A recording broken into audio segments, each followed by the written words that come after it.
today's top stories with Camilla Tominey and Nick Ferrari. Can't establish a link with Nick at the moment. We will do in just a moment. He's just come off the radio, so it's always a bit tight. OK, the biggest story in the world. Yes. And that is the Russia-Ukraine crisis, the fact that the tanks have moved, that he's in there, and that sanctions have been imposed. Diplomacy is a very difficult thing. How far do you go with the sanctions? Are they severe enough? The rest of the world have been imposing their own sanctions, and our government criticised for not going far enough. Although I think Boris Johnson's trying to say that this is just the first step, and that is a difficult balancing act. There's been a lot of rhetoric, particularly in the papers today, about how did we get to this point, and, you know, is the West to blame for being too soft on Putin in the first place? Why have the Germans only just put a hold on that Nord Stream gas pipeline now? Why didn't they do that months ago? Now a huge debate over whether this UEFA Cup final should be held in St. Petersburg. I would suggest no. I mean, really, but most viewers will be watching thinking, why on earth was Beijing allowed to host the Olympics? So there's that whole thing. We can look back to the past and we can talk about the fall of the Soviet Union in the early 90s and all the rest of it, but what we're faced with is a situation now where Boris Johnson has described him as behaving illogically. I mean, some might say he's behaving in a deranged manner. You know, an autocrat who has been in power for all of this time. Clearly, he's seen it as a marathon, not a sprint. His action in eastern Ukraine in 2014 is building up to this point.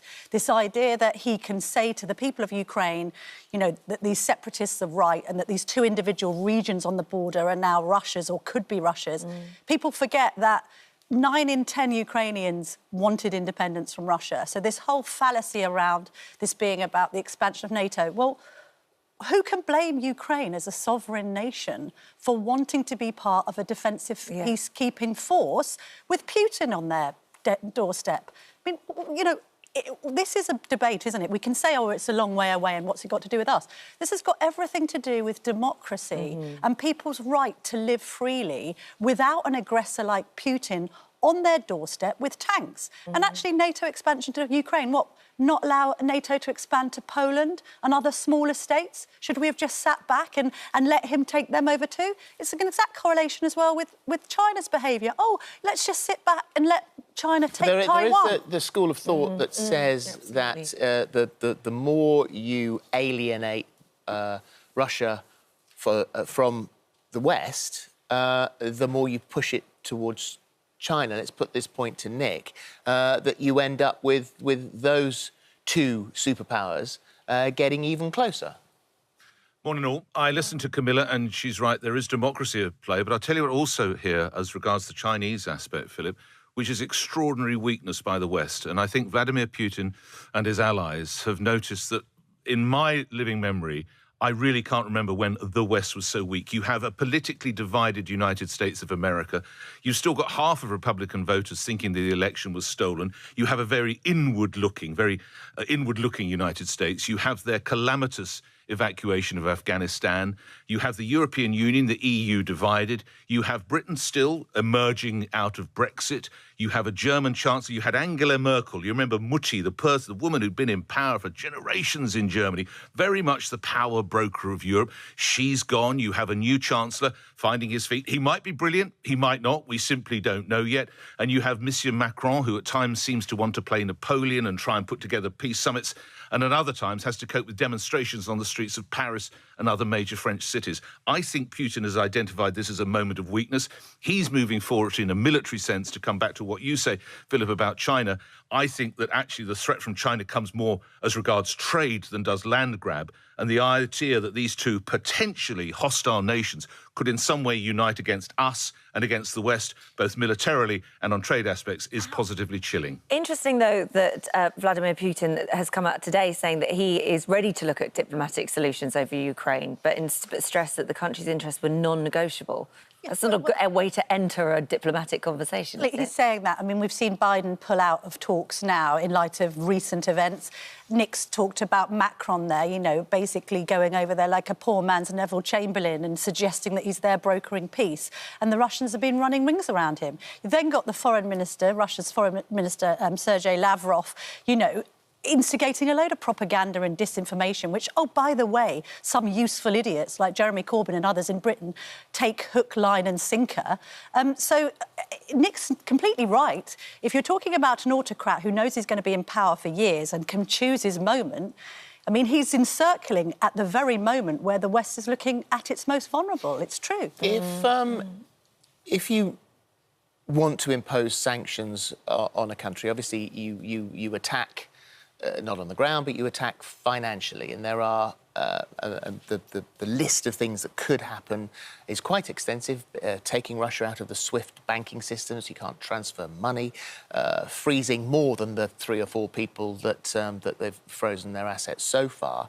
But at the same time, when you start imposing those sanctions, I suppose that the financial institutions have got to look at how that impacts on us as well. How does that affect global trade? How does that affect your own companies? If you cut off the gas supply from Russia, I think Europe gets 40% of its gas from there. Every move has an effect with us, and I suppose that's a balance that they have to look at, Nick. Absolutely, and this is a new dynamic that I think your viewers really should look onto, and you're right to highlight that. And I think the British government is right to go after the billionaires that they have. But this is a new dynamic in warfare, I would suggest, because they, the Russians, they have the tanks. We, the West, the US, the UK, we have the banks. So it's banks v tanks, and it's who's going to win.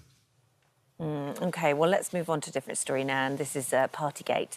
And Boris has become the first ever Prime Minister to be interviewed under police caution. So the police have sent over this questionnaire, and a lot of people are saying, well, first of all, he got his lawyer to have a look at it and help him fill it out. But also the questions were quite generic, not very specific. One of the questions was, did you participate in a gathering on a specific date? What was the purpose of your participation in that gathering? Did you interact with or undertake any activity with other persons present at the gathering? If yes, please provide the details. Notwithstanding the potentially gargantuan errors of judgment that may have been shown by Boris Johnson and others in Number 10 in attending parties while the rest of us couldn't see our loved ones as they were dying, what this questionnaire shows is how ludicrous it may have been to have decided that the police should police this stuff in the first place. I mean, This is a bit like going up to people having a coffee on a park bench and getting the police involved. I mean, there's some schadenfreude here, isn't there, in the sense that the government created these ridiculous laws to police our social lives and infringe on our civil liberties.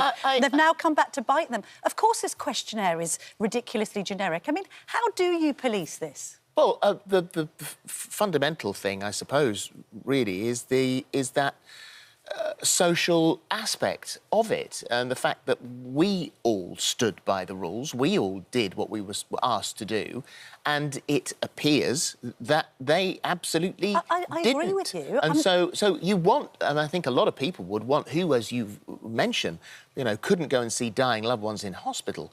They wanted it referred to the police. You wanted to go, whether or not this has got any effect whatsoever, because it's so generic. I think in the political sense, when you're making the rules, then you want them to be adhered to in the strongest possible terms. But I actually think most average people think it was ludicrous to bring the police into policing people's social lives. Look at all the people who got fines or whatever for holding parties. I'm not saying that they didn't make moral misjudgments and that they probably should... What's the point of having rules if no one sticks to them? But then we're going back to what was the point in having some of these legal requirements on our social lives in the first place. Nick, these people that got fines, though, did they have questionnaires? Like, how were their parties investigated? No. I imagine it was a case of the police turning up, seeing it was happening and then slapping a fine on them. This seems to be... I think the problem with this is that it's taking forever. It's being very drawn out when it was perfectly obvious that this was happening.